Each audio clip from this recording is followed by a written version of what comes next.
The Cadillac Allante certainly has an interesting place in both Cadillac's and General Motors' overall history.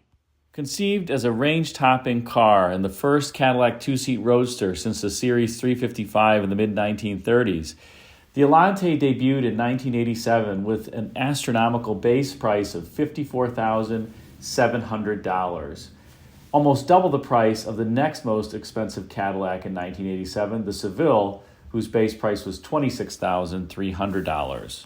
The car was conceived to be Cadillac's answer to other high-end import sport roadsters, including those offered by Mercedes as well as Jaguar. If there ever were an assignment that could get Cadillac designers excited, this would be it.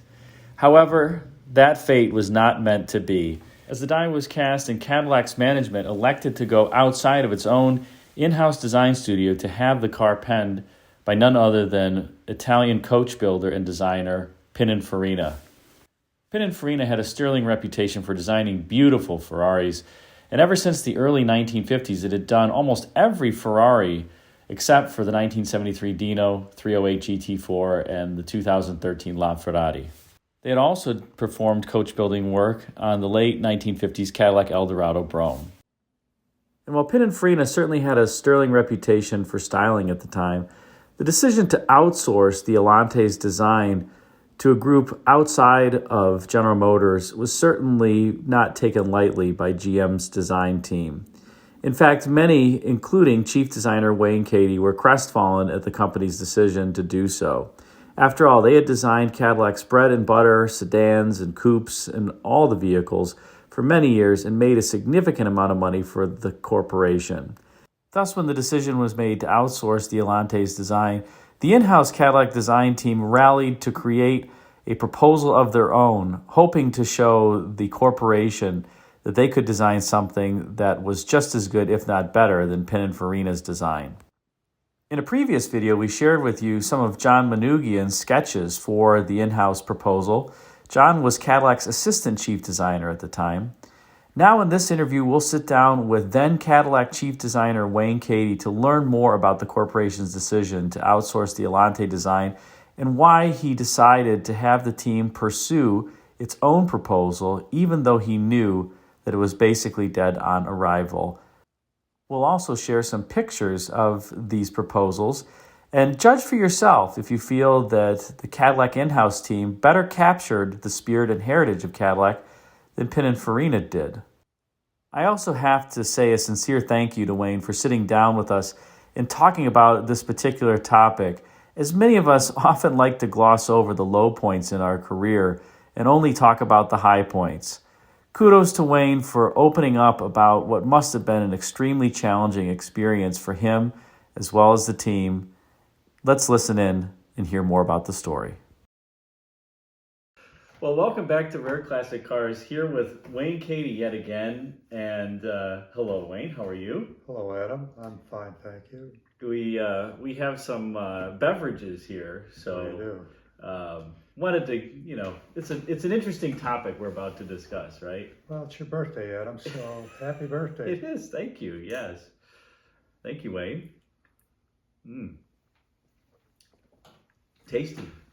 Talking to a young man that's less than half my age, who's twice as smart as I am. No. I don't know about. Well, you don't want to give me a watercolor painting to do. That I'd really struggle there. So. Well, everybody's got their little talent. Some show and some don't. That one certainly does not for me. Well, so we wanted to talk about one of those cars in Cadillac history that was. Well, how would you describe it? Well, it was kind of a low point in my career. I would. When I found out, we're talking about the Allante, and when I found out, I didn't find out directly from Cadillac, I found out indirectly, and then when I approached the general manager of Cadillac, who had only been there a short while, it was Bob Berger, and I found out that they were doing a two-passenger car for Cadillac, and had gone over to some Italian design houses to have a car designed for them, which, that's fine. The Italians, do some beautiful work. But I thought we had done a lot of nice work for Cadillac as well, and a lot of cars that they had made money off of. And I thought we had earned our keep. And then when I found out that Cadillac had gone over to Italy to have a car designed for, not only a car, it was a historic two-passenger car for Cadillac. And when I approached Bob Berger about it, he says, yeah, we're having a car designed, we're having it designed in Italy.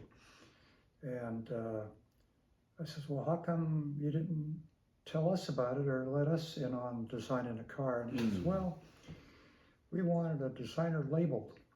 And I said, what do you mean a designer label? And he says, well, nobody knows who you are. And he was right. And the other thing that I told him was that, we can design your bread and butter vehicles, but when it comes time for a historic car for Cadillac, you give it to somebody that really hasn't done anything for you. And I thought we were doing all your design work, and we could have at least had a shot at it, And he said, don't get upset, kid. We want a designer label on it, and that's what they were talking about. The Farina label on the side of the car. And he said, like Levi's has that little red tag. And I looked at him and said, Bob, I don't know if your customers would even know what the hell a designer was. Certainly, Farina is not a name a layperson probably knows. A designer would know, I would think. Yeah, right.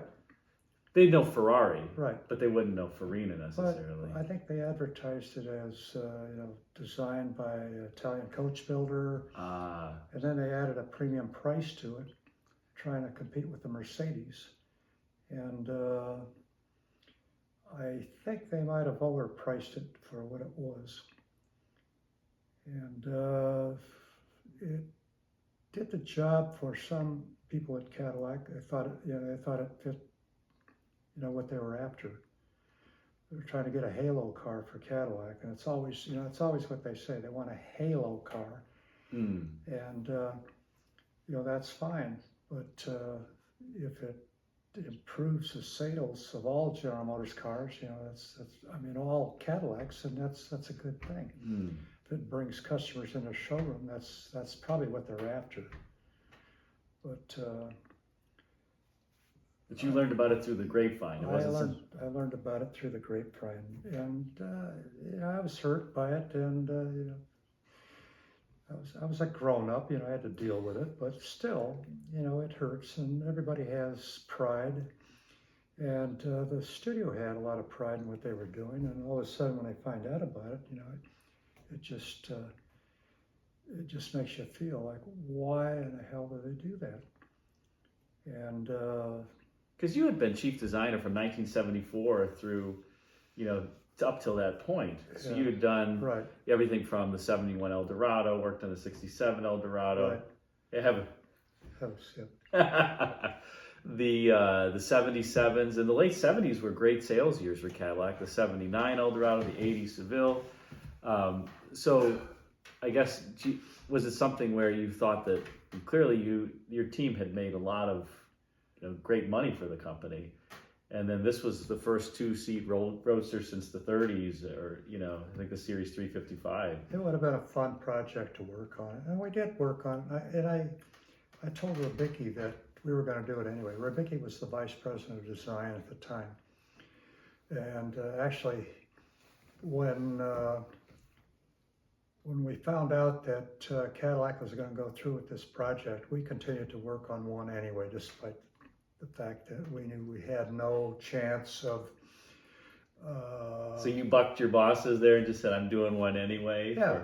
What was the rationale? What did you say? Well, the rationale was to keep the team spirit together, because the team was kind of feeling down, and I thought we could handle it, and we had a lot of help with the shops. If we needed wood template cut, they were right there. Everybody understood what was going on, and they didn't like it, and I think they were helping us to do what we were doing. And I just felt that we had to do it, and we did it. And even though we were bucking the system And we might have spent a little bit of money that we probably shouldn't have been spending. Who was the finance guy who let you do that? I didn't even know you then. Yeah. So I wouldn't have approved that expenditure there, Probably wouldn't have. But it probably hit it someplace. Some cost center that, that was right. not all that visible. Right. Some larger one. Yeah. But anyway, when I think everybody knew that what we were doing is going nowhere. It was just our pride that we were trying to pump up and show that we weren't going to just take it without offering a counter proposal. And even though we didn't have the time or probably the money to do the best job we could have, I thought we did a credible job within the period of time that we had to work with. And the designers were all enthused about it. They were hurt that it had gone to Italy, but they were continuing to work on it, and I think we did a pretty decent job. And you came up with a couple different proposals. I'll zoom in for the viewer here, but there's a number of different proposals. And what was the thought? Some have the vertical taillights, some don't. It's a very clean body shape, though. Well, yeah, it was a clean body shape. When we go through a design, when you're starting from scratch, you have to deal with the proportions first. And once you get the proportions, okay, for instance, I think we had to keep the front-wheel drive system and location of the cowl to the engine and center of wheel location. And there's probably some other issues that we had to keep, but those are where you start dealing with the proportions. And once you establish the size of the car, then you're looking at overhangs and relationships and things like that. And we'd gone through a number of different directions. I shouldn't say many, because there really isn't that much variation. We were trying to make the front end look as much Cadillac as we could, and I thought we probably did a better job at that than maybe Farina did. But we looked at vertical taillights. We looked at some horizontal taillights. There's some other designs that aren't shown here that had wider taillights, not too much different than what Farina had. But we ended up with a clay model that we had die-knocked, and we taped it out on the patio and showed it against Farina's job. And Farina was very complimentary, but he was being politically correct, Oh, sure. Now, I did go over to Italy with John Grettenberger, because Bob Berger, I think, lasted a little over a year, maybe as general manager. General manager, and then Grettenberger took over. And then Grettenberger, I think, knew Farina, and I think he'd spent some time over at Opel with Chuck Jordan. So there was some. So they knew each other, some camaraderie there. They knew each other, and there were some things, that. Hence maybe why the plan was hatched behind closed doors. I don't know about that, but there was a lot of comfort between what was going on, and I was kind of an irritant. So I was the thorn. I was doing something that probably shouldn't have been done. You were in the role that I'm normally in. I am. Irritant. I'm kind of your design counterpart, whether you knew it or not. I didn't know it. That's right. Yeah. We're called a pain in the ass. Yeah, that's right. Yeah. Well, by quite a few people, right? Yeah. But anyway, Cadillac ended up with a 2-passenger car, and I left Cadillac probably not too long after this this clay model. And I went to Buick, and some of the designers that were working on that were, I think, Charles Stewart, John Manoogian, and I don't know whether George Camp was involved in it. There's another designer whose name I can't think of right now. But these guys worked really hard, and they were really passionate about what they were doing too. And I just want to give them credit for their efforts, even though knowing that we all knew it wasn't going anywhere. Sure. But we had to do it anyway. If you had a little bit more time, what were some of the things that you think you would have done differently on this? I mean, because your studio at the time was doing the new front-wheel drive DeVille's, the 86 EK. Right, You had a right. lot going on in the studio. Yeah, but I understand, that some of the rationale was that the studio was loaded and they couldn't handle it. And no, that's not true at all. Okay. We were, for something like this, we would You had made room. We would have worked overtime. We would have worked weekends. We would have done everything, and we've done that on other projects. It's not like it's the enthusiasm that gives you the adrenaline boost. adrenaline to keep going. Yeah. Would you have changed any, like anything that strikes you as you do differently, either the front or the rear of the proposals? Or? Yeah, probably. Of course. There's, as time goes on, you deal with different proportions and designs, and then somebody will come along with a better design, and then you'll try that, and then somebody will better that one, and then you try that, and that's how cars get designed. It's a collaborative job. Everybody contributes something. Everybody adds something to the design, and I thought we could have done something better than what we did, but that's what we ended up with for the time that we had.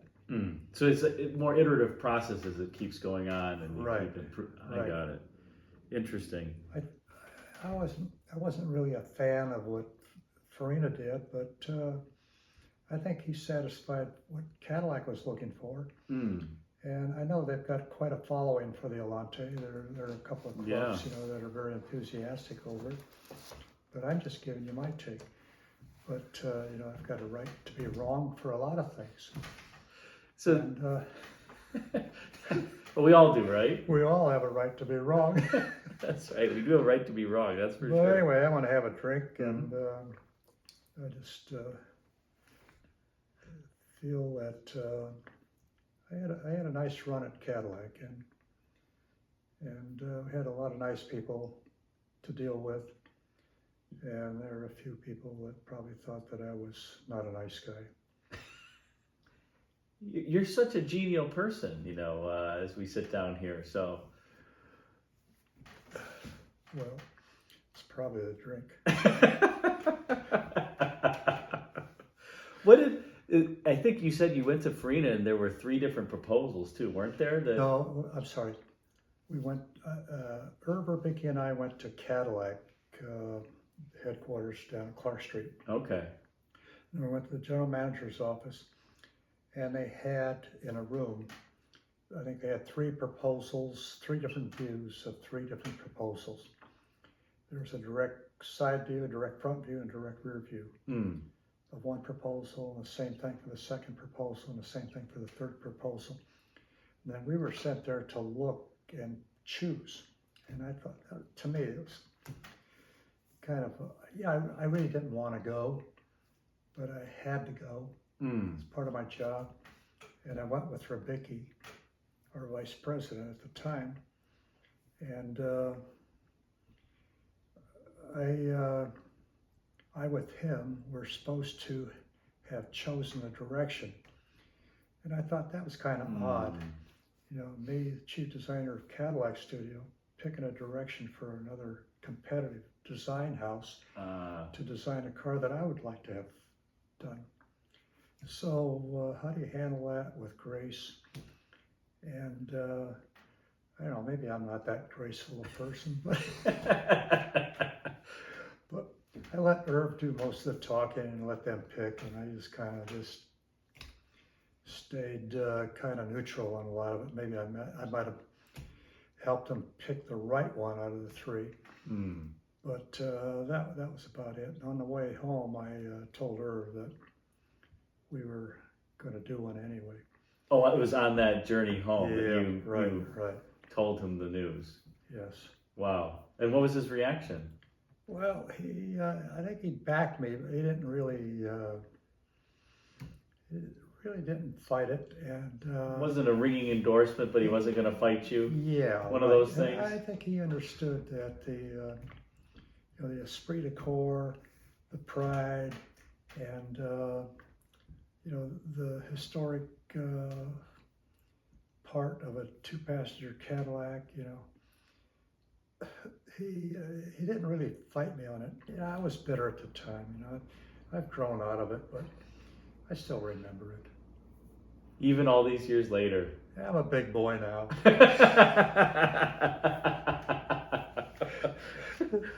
So I'm having a big boy drink. Yeah. Wow. I appreciate you sitting down and talking. I mean, we've all, when you were the top designer at Cadillac, the big kahuna, the big cheese, the top banana, the muckety muck. Yeah, big kahuna. That's right? You were all, so when you get to that point, I think people don't realize how much politics there are, and that it's one thing to be an excellent designer, it's another thing to be navigating all this corporate bureaucracy and politics, and I mean, we all have to do things and go along with things that we don't want to, but I certainly admire you standing up for the studio and just saying, we're going to do one anyway. And I'm sure that was a challenge in and of itself. Well, if I didn't, I wouldn't think that I was really earning my keep.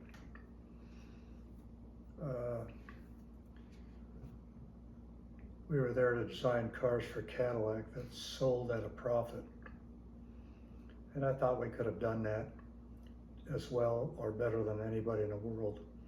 It's just that they had another idea, and I'm only one employee at General Motors, and I tried to do my job the best I could, and it is what it is.